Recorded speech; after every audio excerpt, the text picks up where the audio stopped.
Amina baba zasinze okunyaniriza. Yeah. Amanya bampita Kupi Blay. Tuli kucholwa leo. Tuli ku shootinga video ya yolimba lwa Olupiane Pastor Wilson Bugembe baluyita tujja kuwona. Yeah. Mukwatagana mutane Pastor Bugembe. Bugembe chali wange atera okunsalako eyo ku studio ne tukola then yeah. Olwawo okulabika mukamya twavaayo twasembayo okulabanga ogaba mmere. Yeah. Nesitiri ya lockdown ekyali. Mmere yaggwayo. Omumbi wakoma wakwata mukama yatuyamba ne tubaako bachali bafa batusonderako akasente ne tusobola okugabako emmere twagaba tani nga 8 ez'emmere. So twebaza mukama nti yatusobozesa okuyamba naye kati abantu kati bakola so abantu basobola okugeza okuddamu okwebezaawoko naye era mukama bw'anakola ekyamagero era nga tubayitamu. President Museveni yavaayo babikakawo n'agamba abayimbi mutandikewo okuyimbira ku social media. Yeah. Live concerts. Ekintu ekyo nga bwe omuyimbi. Ekyo tetwandi kibaddeko na buzibu naye alabika omukulembeze w'eggwanga just baabulamu omuwabulamu katono tife okuyimbira ku social media kyandibadde kirungi era tukyaniriza naye ekizibu internet yaffe abantu batono nnyo abalina access to internet ekirala eriko emisolo mingi eja OTT kwegamba kati basically internet elimu expensive than ekivulu ekya bulijjo kubanga omuntu asula omutwalo gwe gumu n'agira naye ate internet basente nnyingi omuntu alina okuba n'essimu eyakabi akulabe alina okusasula internet ne OTT so internet it's a good idea naye not in Uganda it's not applicable. Yes. Yeah. Yeah. Mwandibadde mukola kuba church bazigula. Tugezaako fe tukola naye era church eri limited teba nga Kyaddondo teba nga Cricket Oval kitegeera. So church zibali waliwo church enene well and good naye naze era still ku spacinga lighting gyokozesa ne sound gyokozesa ku bivulu eno so tosobola gisa mu church agamu. So era kikyatukozaamu naye Bible egamba buli kimu era kikolebwa olw'obulungi ku lwabo abaagala Mukama ajja akyemmanya ina kyatubaliramu. Yeah. Twavene tulaba abayimbi ba gospel abasinga nga begase kuuma. Yeah. Sharing all ensambi abaliyo bantu naye gwe twakulaba. Just nakwatibwamu just obudde naye nga sijirinaako buzibu. Waliwo entalo wakati wa mu bibiina ebibafuga ddala amayimba gospel Laneke omukulu Janjero buli omu ali ku sayidi ndala gwenga gwe oli ku sayidi ki era ani mukulembeze wamwe mutuufu ng'abayimbi ba gospel? Kati kyemmanyiiko Laneke yaliko n'amala n'avaayo n'agamba alekulidde. So president wa association so kituufu so that means yalekulira. Ekirala ebintu bino ebiriwo I think just waliwo miscommunication naye kyemanyi buno obusonga butono nnyo abalokole tusobola obutula ne tubusootinga ne tuba steady. Lwaki kyaganye mbalokole entalo mbalokole zo zilemeddewo?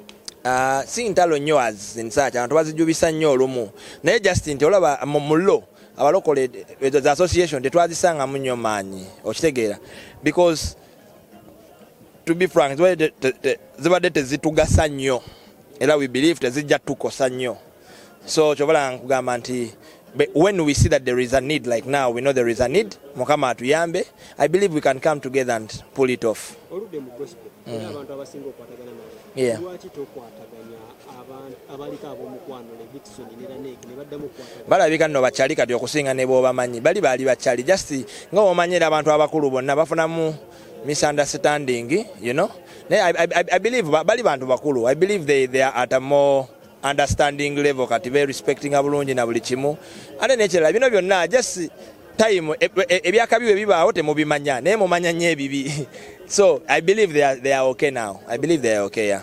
Totera kutambula wekka. Tibwogenda mu kyaki n'ebirwadde biwona kale gwe jangu n'ebirwadde byeno biwona tibwogenda mu kanisa bikusibya bikutula maama ono gwe nkugamba kono talinaye gwagoba ne bwojja n'ebibinga bingi nnyo bizimba ne kalina atete bakulimba Yesu kuwonya talina byasaba ne bwoba mwavulunkupa kuwonya ewaza linusu maama nakiyajja n'ebizibu bye zimunga gyamutagula yena judega n'obule Yesu namonaza n'omusaayi gwe era bw'atyo naawona kati obujuliza ababuulire. Blessings. Amina. Mukama yeebazibwe. Amina. Tuli ku kyo olwaleero obudde buno. Jessica Kolabo kalagirira abantu mu church.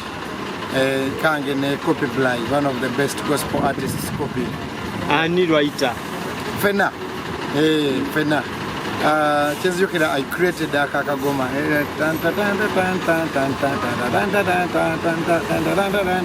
Then tukazanyira Copy nawandika nakafula even better. Okay. Tulabye abayimbi ba gospel bangi nnyo. Ne lwaki Copy? Lwaki Copy? Chibuza Katonda. For some reason, I always meet Copy in a studio. Netukola mwawo so bulijjo nyine ekintu ekigana ekyo nyuma tukolya akanunga kalagirira abantu mu church. Baba mbalagirira abantu nyina omusawo e Tanzania, nyina omusawo Dudi. Naye kano kakugamba tugende mu church tujye obonera kubanza gye nawonera. Yesu gye yankolera ebyamagero. Sofa ennyimba zo buli muntu aluli anawulira nga ne bw'aba toli mulokole n'oyingira mu mwoyo. Na luno tusuubira okubeera kyekimu. Ne luno? Kalungi. Yangu tugende mu church tujja kuwona. Kalungi. Entalo eziri mu bayimbi ba gospel ozogerako ki? Mbasabira entalo zonna ziggweyo. Abayimbi ba gospel tebalwana kuba baweereza Katonda omu, so azireeta yenna abatasize ensigo nnungi. Atwakula kushangi hole ensambya abayimbi ne bafunako ku ssente abamu bazizizaayo naye wafuna ku kasente. Batugamba nti twalina okufuna oba transport ekyo nakimanya ntuuseewo kubanga sindi mukkirizamu, so bwe bagamba alina kyalimu nenga that's right neŋŋenda naye waliwo omwana omu ow'amawulire bwe nagamba banayi transport wange mumumpeera oyo, so nankwera nagamba bamuwayo $10,000. So baju $10,000 gye bawa oyo. Yali Martin yatera okubeera mu nga tumaliriza kavaasi mu luyimba lunene.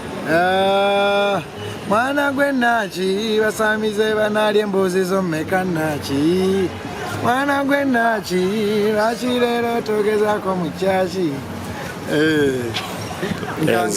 Basamize banalya embuzi zo mmeka naki, mwana gwe naki lwaki leero togezaako mu kyaki. Literally telling people gezaako mu kyaki ojja kuwona, jangu tugende mu kyaki tujja kuwona.